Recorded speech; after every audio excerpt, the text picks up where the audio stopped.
রাস্তা দিয়ে আসার পরে এই যেখানে সম্পূর্ণ ডিটেলস লেখা রয়েছে যে পরশুরামের একটা প্রাসাদ ছিল, সীমানা পেছনে ঐতিহাসিক মহাস্থানের ভিতরে একটি, যেসব প্রাচীন সভ্যতার নিদর্শন আবিষ্কৃত করা আছে। পজ করে এটার ব্যাপারে পুরো ডিটেলসটা পড়ে নিতে পারো। আর এই হলো প্রাসাদ। আর প্রাসাদ তো নেই এখন, ধ্বংসাবশেষ রয়েছে। আর এই ধ্বংসাবশেষ প্রাসাদের কমপ্লিটলি।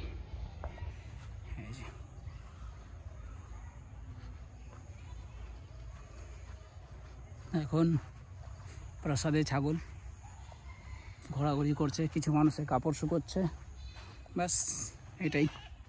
ওই যে ছাগলও ডাকছে, ওয়েলকাম জানালো সম্ভবত প্রাসাদে।